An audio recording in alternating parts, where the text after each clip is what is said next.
Is Arcane good? Well, gosh darn it, it received a lot of stuff in Shadowlands. Touch of the Magi baseline, Alter Time is back as well, and with a bunch more things being baseline and the mastery being buffed, Arcane has a strong chance to be competitive. Add to this the legendaries, soulbinds, conduits, and you have a pretty big difference between the version of the spec you are playing now and what you will experience in 9.0. So let's see what you will be working with.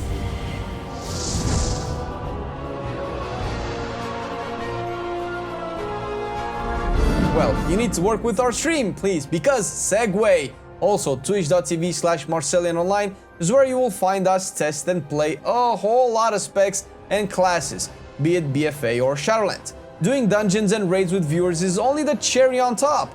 We stream 5 days per week at different times, so you are bound to catch us at least one stream session. With that being said, Arcane has received a lot of tweaks that we might not have time to cover today. Tweaks like more damage, scaling on Arcane Explosion, or a longer cooldown and duration of Arcane Power. All of these serve to actually push Arcane further, and rest assured, none are nerfs, besides maybe Arcane Power changing the damage profile. Touch of the Magi is now baseline. This is a questionable change. On one hand, it's on a 45-second cooldown and stores the damage you deal during its short duration, so it can pump it in a big hit at the end. This serves to compensate the Arcane Power change in offering short burst windows every 45 seconds, surprisingly aligning very well with Rune of Power. It also stores 25% of the damage you deal as opposed to the 15% on live. A few less impactful additions were made baseline as well. Things like mirror images comes as a long cooldown for supposedly very little damage actually. I mean, it's a nice flavor and all, and it does seem like it baits mechanics or attacks, so that's pretty dope. With the ridiculous GCD heavy setup that Arcane has, this seems like a very convoluted decision to make whether to press this during your setup or not. Alter Time is back as well, and it acts as a defensive cooldown. Its use does seem to require some skill and prep and investment, and there's always a catch, isn't there? It can work amazingly if you are familiar with the fights and mechanics, and I bet this will be either amazing for PvP or very predictable. All in all, time magic is something that should either be a 4th spec or baked into Arcane. Please. Conjure Mana Gem is also back, and this feels a bit underwhelming. You cast it and you get the mana equivalent of a health stone that recovers 10% of your mana. Right off the bat, this is particularly bad. 10% is very little with the low levels of mastery, and it already has a 2-minute cooldown per charge, and at most this gives you around 1 to 2 extra arcane blasts. With some talents and other systems affecting your performance based on mana levels, this will hardly make the difference unless you want to play at a specific percentage of mana for a few more globals if you are in Arcane Power window or something similar. More on that during the talents. One good thing, and not sure if it's a bug, but it seems like you can use it more than once per combat, provided you wait those 2 minutes. Displacement is gone to gimp Arcane's mobility, but rejoice in getting Frostbolt and Fire Blast? These will likely never be a part of your DPS rotation, but can have uses. Frostbolt slows, which comes in handy in world content, I think. Does it even matter? More likely to be a benefit for a specific legendary power that activates some buffs if you do frost, fire, and arcane damage. I feel like they added these back to work with the legendary, and combining them with the unprune movement, they shoot 2 birds with 1 stone. Presence of Mind has been buffed to offer you 3 instant arcane blasts up from 2. This is one of the abilities you will notice has been improved, and one of the more obvious ones. I mentioned a few before, and some just have under the hood type changes, but this one is pretty good. You will also notice clear casting has rank 2 and 3, and now will fire an additional missile and stack 2 additional times to give you some small damage window and control over them respectively, to pair them up with a touch of the Magi or any other buffs. The last one you will be really interested in is the Mastery Savant being buffed. Besides its normal effect, it will now increase all of your arcane damage by a pretty hefty amount from a point-by-point comparison. This essentially translates in a flat damage buff for all of your abilities. Not sure if you will have to stack Mastery, although the stat in and of itself became a whole lot better in Shadowlands.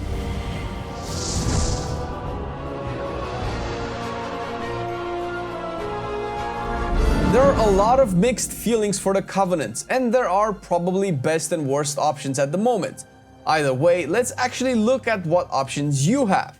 The Kyrians of Bastion will give you Radiant Spark. This is a 30-second cooldown ability that damages the target for a small amount and places a dot for 8 seconds. While that dot lasts, your next 4 direct spells deal 10% more damage, stacking each time. The only real issue here is that one arcane missile will consume the whole thing, when in actuality you would want this with arcane blasts. There are some steroids for arcane missiles where it might not be the worst thing in the world for you to consume the buff with missiles, but it's probably still going to be ideal to be used with arcane blasts. The Necro Lords will give you one of the coolest things actually, Death Mode! Or Lich Mode. This is a big cooldown that transforms you into a skeletal mage for 20 seconds, increasing your spell damage by 10% and making Arcane Blast, Frostbolt and Fireball cleave. Although you have Frostbolt, you'll want to use Arcane Blast clearly. The cleave mechanic is something Arcane actually needed. It does reduce damage to the secondary targets from what I was able to test, and there's nothing of this in the tooltip. Maybe it is intended, hopefully a bug though. It did feel impactful to cleave blasts even at reduced damage, but will probably scale worse and worse since that's just how you want to perform an AoE. And in AoE, just hitting 2 targets with blasts is not something that you will do. Pure cleave scenarios though are usually too rare for this to be a major pick to consider, although you will still have the 10% spell damage increase. We'll see how this scales eventually. If you choose the Ardenweald Covenant, the Night Fae will give you shifting power. Probably the most controversial power here. You essentially channel for 6 seconds, hasted, AoE damage waves that get 3 seconds off your cooldowns every 1.5 seconds, so a total of 12 seconds shaved from all of your mage abilities that will be on cooldown at the time of the cast. This has a 45-second cooldown overall, but does require you to be in melee range. Short-range AoE abilities have never been amazing for casters, although in AoE as Arcane you are usually close anyway, so you can spam Arcane Explosions. In the few dungeons I did, the range didn't seem as an issue, but I can see it become so with certain mechanics that will target you. This will potentially force you into Shimmer as well, if the pack needs to be moved. Other than that, the damage was fine, and the cooldown reduction very welcome.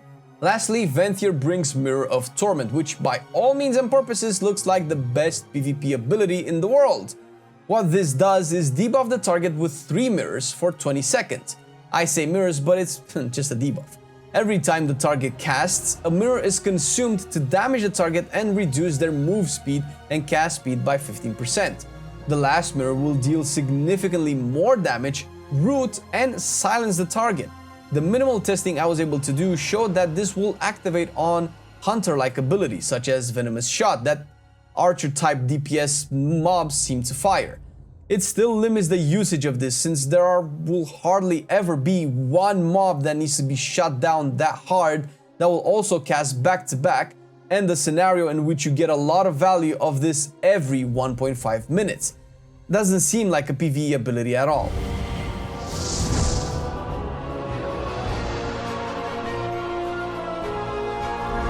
The talents have received minimal changes, apart from what was taken into the baseline world and as a consequence replaced in the talent world. Amplification has been buffed to give you 2 extra missiles on each clear casted arcane missile cast. Clearly.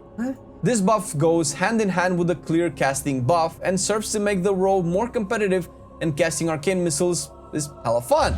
Mana Shield has been buffed to reduce the drainage of your mana, which is nice, although hardly enough to make it competitive. The only scenario I see this being valuable in any sense is with the legendary Triune Word.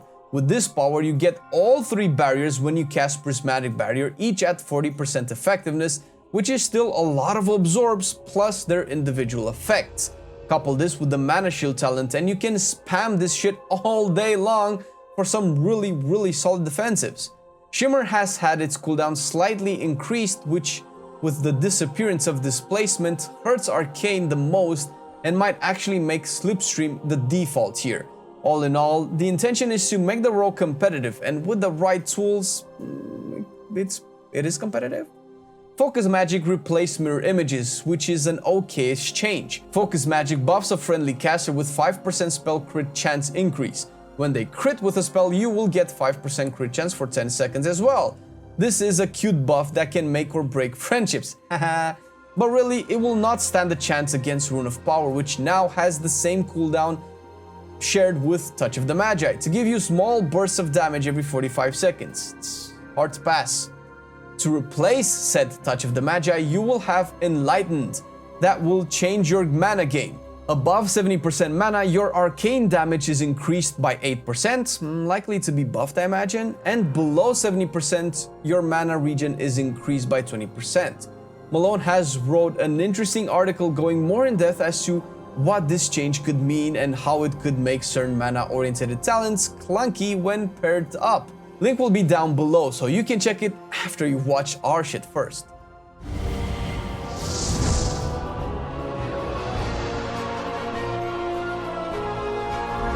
I mentioned one of the mage legendaries, and there are 3 more general legendary powers you can play with regardless of your spec.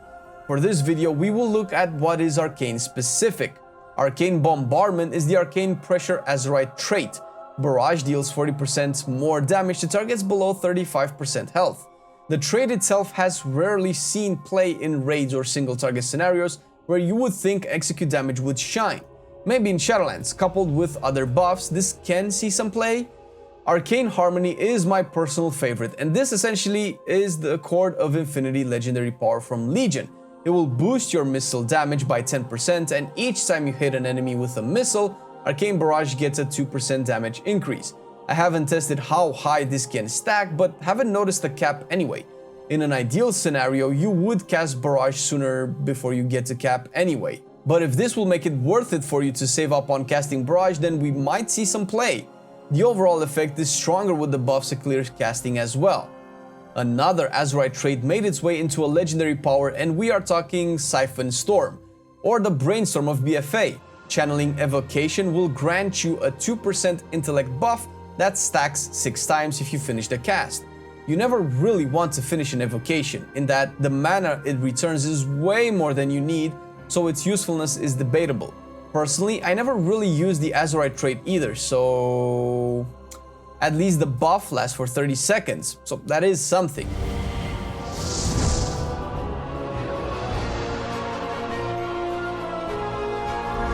The Soulbinds are fairly even across the board in terms of what options you can get. Essentially, there are 3 potential ways you can go for, whether you want the potency, endurance, or finesse conduits. Conduits being the empty slots that are the real power gains here. Endurance and finesse are also the same for all 3 specs, mostly focusing on defensives and utility, so we will be checking the potency conduits. But first, Soulbinds, specifically the last talent you get from them, which will eventually be what and why you are selecting a specific Soulbind.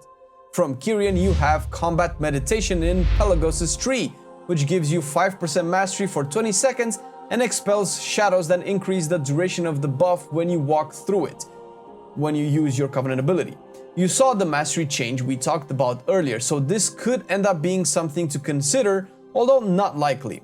Valiant Strikes is another interesting choice where crits made by you and your group give you a stack of this buff, and at 40 stacks you proc a heal on nearby allies for 5% of their max health as a HOT for 10 seconds. This could be the tanky/survivability option, so not all about damage. I can see this in a raid scenario where if enough people get this, you might get away with either one less healer or maybe a more aggressive healer that can fit in some more damage. Brawn's call to action has to be the coolest though.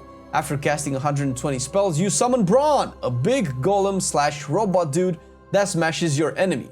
All visual here, since I haven't unlocked Mechanicos, the Soulbind that actually has this one.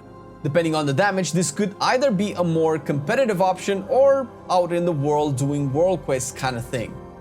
For Necrolords, Marleth is the first one to be unlocked, and his last talent is Final Form. Being under the Fleshcraft shield makes you immune to crowd control. This is clearly a PvP talent.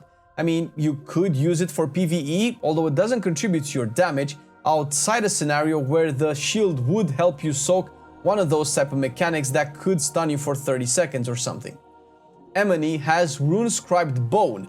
This baby gives you a stacking 1% magic damage reduction for 30 seconds after each enemy is killed. At 5 stacks, all your Soulbind talents are empowered, presumably losing or reaching the cap for the magic damage reduction buff. The talents empowered seem to be the non-conduit ones, just to be clear. Lastly, Hymir has Forgeborn Reveries, definitely the coolest here. Upon death, your armor, so presumably you, continue to fight with a 50% damage and healing done reduction and lasts for 10 seconds. You also cannot be healed, so if you die, you die. It doesn't seem to have an internal cooldown, so if you are a fire-standing, mechanic not dodging fellow, this is for you. Going into the Ardenweald realm, the Night Fae come with some magic of their own. Similar to Pelagos, Nia has Grove Invigoration, which procs a 10% mastery buff for 5 minutes, decreasing over time when you use your Night Fae ability, meaning you can have 100% uptime with this since the Covenant ability is 45 seconds cooldown long. Again, it depends on how good mastery ends up being. Pod Tender comes with Dreamweaver and could be one of the strongest here, although everything is debatable at this point. It's a cheat death that procs with a 30% HP heal over 10 seconds. If during those 10 seconds you take 10k damage, you die. Still, very likely these numbers will scale because 10k damage might be incredibly low later in the game. But it's a cheat death with a 30-minute cooldown, so different than the Necrolord one. Final Moments give you a 5% extra damage and healing on targets below 35% HP. If someone dies, the bonus is increased by 500% for 30 seconds, which has its own internal 5-minute cooldown. This sounds strong, but is incredibly sketchy. It probably reminds you of the Paladin Red aura, in which you don't really want to have allies die or choose something that benefits from that. So personally, I am not too sure about this one. The Venthyr Nadia Soulbind has Thrill Seeker.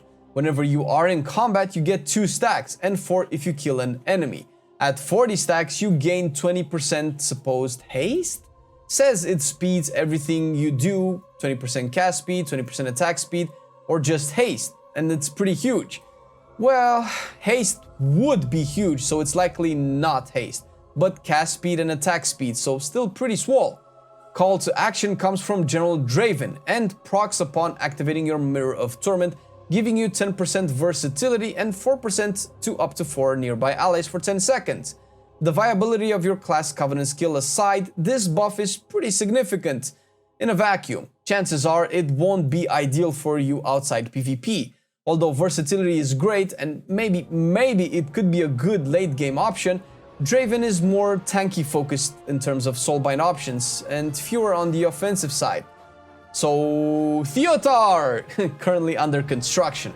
Previously, his ability made Door of Shadows instant, meaning the default pick for everyone.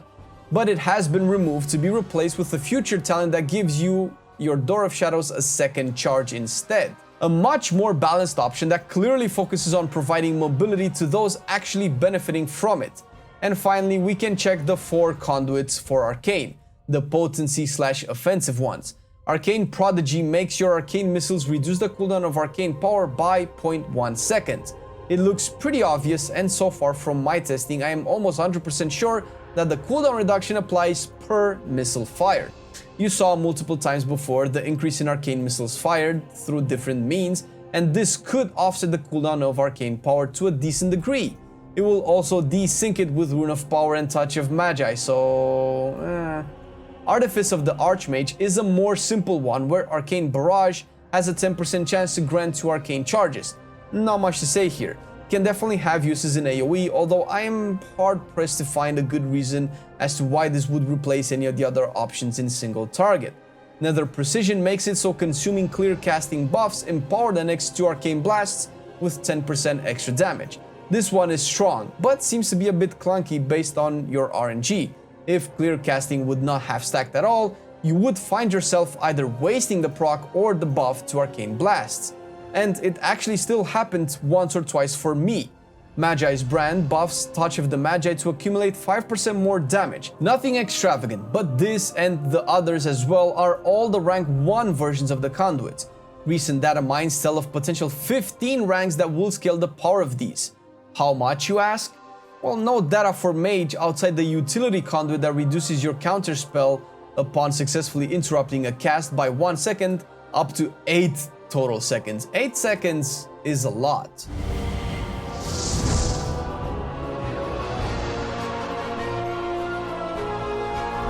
Changes like Touch of the Magi stand to underline a very big issue with Arcane, the GCD, and we keep coming to this topic a lot lately. The GCD system makes setting up your Arcane window incredibly annoying and clunky. By the time you have all of your setup ready, you would have lost around 3 seconds of your initial buffs or cooldowns that you popped at the start. This is made even worse with Mirror Image, which now stands to be judged if worthy to be pressed during your Arcane power setup. I like more buttons, but more buttons don't really fit the current GCD system, and we already tried the fewer buttons solution, so maybe we can look at a different GCD system instead. Mobility has also been impacted with the increased cooldown on Shimmer, and the loss of displacement, which looks like another change that they made to Mage to be potentially corrected through the conduits such as Flow of Time that reduces the blink cooldown by 1 second, affecting Shimmer as well to offset the nerf. Why though? Why make the specs worse just so your systems can make sense and feel impactful? This seems like a weird fucking way to tell people, look at the cool powers you get. A little bit weird, but hopefully it's all in our heads. You should definitely though check more details in the Altered Time community and Malone's article down in the description for future Arcane updates. And of course, a special thank you to our Patreons for supporting us and all of the type of content that we do. We really appreciate you guys. And if you want to support us a little bit more and be a part of the Patreon team, you can check the link down below and you'll find some goodies waiting for you. Maybe even our merch link, teespring.com, with some hand-drawn Marcelian designed t-shirts, mugs, you know, all that kind of stuff. Kind of like this, look. It has Horde on it. Pretty cool, right? Thanks for watching the video, and we'll see you next time.